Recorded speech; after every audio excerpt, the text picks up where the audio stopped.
kembali bersama dengan teknik belajar. Kita akan membahas cara belajar efektif dan efisien. Simak terus.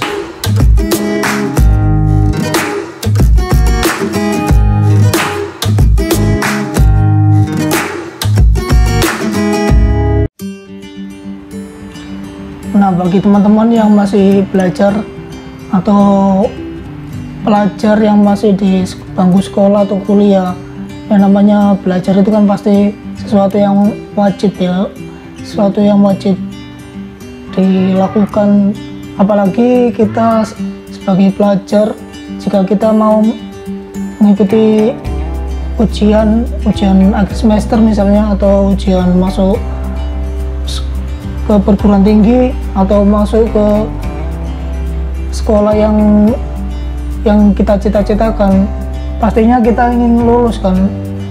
Nah, hal belajar adalah suatu hal yang pasti kita lakukan sebelum kita mengikuti ujian masuk tersebut kan. Nah, kita pasti mempunyai sesuatu strategi atau sesuatu hal yang harus kita lakukan supaya belajar kita itu efektif.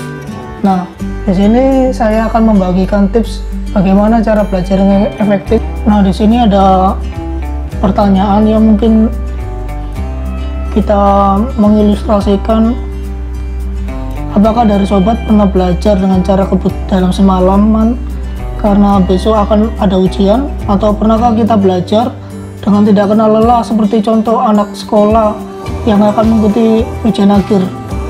Dia itu belajar di sekolah selama 8 jam. Lalu pulang sekolah tidak langsung ke rumah karena masih ada ekstra pelajaran di sekolah. Lalu dilanjut sore harinya dia belajar kembali, mengikuti les tambahan. Nah, malamnya dibuat untuk mengerjakan tugas rumah. Nah, pertanyaannya, apakah itu adalah cara belajar yang efektif? Bisa dijawab, bisa juga tulis di kolom komentar. Nah, kalau saya yang menjawab, itu adalah cara belajar yang kurang efektif karena anak tersebut sangat kurang sekali atau minim jam istirahatnya, dan itu bisa membuat sang anak bisa stres karena pelajaran yang diterima pada hari itu sangat banyak. Jadi sangat banyak pelajaran yang diterima, jadi menumpuk di otak, bisa mengakibatkan anak tersebut menjadi stres ya, penuh di otak ini. Jadi itu adalah sesuatu cara belajar yang kurang efektif. Nah, di sini kita sudah merangkumkan dari berbagai sumber cara belajar yang efektif. Jadi yang pertama, agar kita belajar dengan efektif adalah kita harus mendapatkan istirahat yang cukup dan harus menghindari cara belajar yang terlalu larut malam atau menghindari bergadang. Karena jika kita melakukan hal seperti demikian, itu ibaratnya seperti air gelas yang diisi udara tapi tidak bisa penuh karena gelasnya bocor dan bisa menyebabkan kram otak. Ya, seperti yang saya jelaskan di awal, karena kebanyakan apa yang dipelajari dia akan kepenuhan, jadi bisa ya istilahnya sepaneng, jadi kram otak ya, dan itu bisa membuat otak bisa melupakan pelajaran-pelajaran yang telah dipelajari karena banyak yang harus dipelajari, jadi otak penuh, jadi seperti mudah untuk dilupakan pelajaran-pelajaran yang sudah dipelajari tadi pada hari itu. Jadi istirahat di sini, istirahat yang secukupnya ya, itu sangat penting untuk masuk ke sekolah. Biasanya ya anak sekolah jam 7 pagi sudah masuk, usahakan belajar dengan menikmati materi pelajaran yang diberikan guru ya. Jadi harus rileks menikmati dan juga bisa berdiskusi dengan teman mengenai materi yang diberikan. Jadi nggak hanya diam tapi bisa berdiskusi ya. Lalu kita lanjut ke tahap yang kedua. Setelah pulang sekolah, usahakan istirahat lagi yang cukup ya. Istirahat siang ya kurang lebih setengah atau sampai 1 jam, paling lama 2 jam untuk istirahat agar otak ini bisa rileks dulu.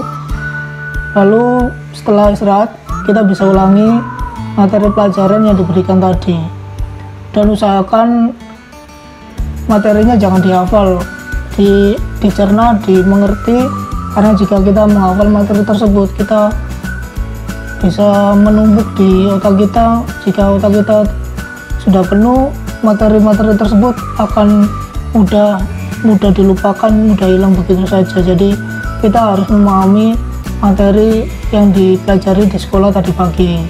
Dan jika ada soal ya atau PR, tugas rumah yang diberikan guru, jadi kita setelah kita memahami materi, kita bisa mengerjakan tugas yang diberikan. Materi yang tadi diberikan kita mengerjakannya dengan lebih mudah karena kita sudah memahami dan kita sudah menguasai. Jadi materi yang diberikan bisa lebih mudah untuk kita selesaikan apa yang diberikan tugas dari guru. Dan juga jika kita belajar, kita bisa juga memanfaatkan musik. Jadi musiknya ya musik yang untuk belajar ya, seperti musik yang benar-benar untuk menyemangati diri, yang membuat kita semangat dalam belajar. Dan untuk meningkatkan mood kita dalam belajar dan mengerjakan tugas yang diberikan guru kita untuk kita kerjakan.